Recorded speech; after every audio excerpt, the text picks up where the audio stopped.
একদিন হযরত আবু যর গিফারী রাদিয়াল্লাহু তাআলা আনহু ও হযরত বেলাল রাদিয়াল্লাহু তাআলা আনহুর মধ্যে কথা কাটাকাটি শুরু হলো।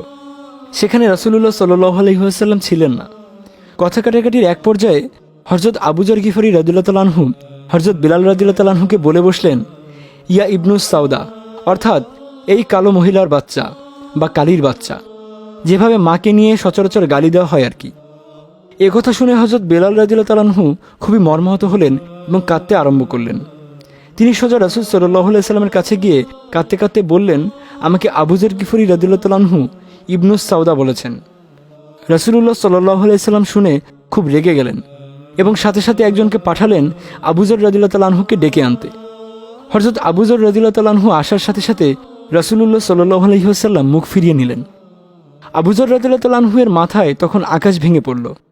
তার পুরো দুনিয়া তখন অন্ধকার, কেননা তার থেকে যিনি মুখ ফিরিয়ে নিয়েছেন তিনি এমন এক ব্যক্তি যিনি হাসরের মাঠে মুখ ফিরিয়ে নিলে জান্নাতের পথ বন্ধ হয়ে যাবে।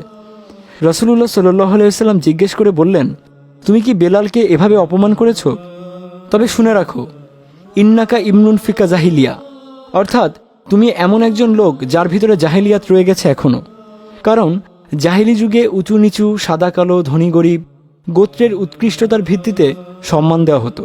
কিন্তু ধনী গরিব, উঁচু নিচু, সাদা কালো, বংশ, দেশ, জাতীয়তা কোনো কিছুর ভিত্তিতে ইসলাম কাউকে পরিমাপ করে না। ইসলামের শ্রেষ্ঠত্বের মাপকাঠি হলো মানুষের কাজ। হযরত আবু যর গিফারী রাদিয়াল্লাহু তাআলা আনহু কথা শুনে কান্না করতে করতে বেরিয়ে আসলেন। এরপর তিনি সোজা চলে গেলেন বেলাল রাদিয়াল্লাহু তাআলা আনহুর কাছে। তার সামনে শুয়ে পড়লেন আর নিজের একটি চোয়াল মাটির সাথে মিশিয়ে দিলেন। সেই সময় সবচেয়ে অপমানজনক অবস্থা ছিল এরকম মাটিতে খড় দেওয়া। আবু যর গিফারী রাদিয়াল্লাহু তাআলা আনহু এটাই করলেন, কারণ তিনি চেয়েছিলেন তার ভিতর থেকে সমস্ত জাহিলিয়াত বের হয়ে যাক। তিনি মনে এনেছিলেন সেই বাণী, যার মধ্যে সামান্য পরিমাণ অহংকার থাকবে সে জান্নাতে যেতে পারবে না। আবু যর রাদিয়াল্লাহু তাআলা আনহু এবার বললেন, বেলাল আসো, তোমার ওই পা দিয়ে যতক্ষণ পর্যন্ত না আমার অন্য চোয়ালের ওপর দিয়ে হেঁটেছ আমি উঠব না। এ দেখে বেলাল রাদিয়াল্লাহু তাআলা আনহুর সকল কষ্ট দূর হয়ে গিয়ে তার ভেতর আবু যর রাদিয়াল্লাহু তাআলা আনহুর জন্য ভালোবাসা তৈরি হয়ে গেল। তিনি সাথে সাথে কান্না করতে করতে তাকে উঠিয়ে জড়িয়ে ধরলেন আর কপালে চুমু খেলেন এবং তাকে ক্ষমা করে দিলেন। সুবহানাল্লাহ, কত উত্তমভাবেই না তিনি ক্ষমা করে দিলেন, আর কত উত্তমভাবেই না আবু যর রাদিয়াল্লাহু তাআলা আনহু নিজের অপরাধের জন্য ক্ষমা প্রার্থনা করলেন। রাসূলুল্লাহ সাল্লাল্লাহু আলাইহি ওয়াসাল্লাম বিদায় হজের ভাষণে মুসলমানদের শ্রেষ্ঠত্বের মাপকাঠি বর্ণনা করেছেন। আমাদের মধ্যে যার তাকওয়া বেশি সে আল্লাহর কাছে বেশি প্রিয়। আমার গায়ের রং কালো, আমি দেখতে কুৎসিত, আমি আকারে খাটো, আমার বংশ ভালো না, এভাবে ইসলামের শ্রেষ্ঠত্ব নির্ধারিত হয় না।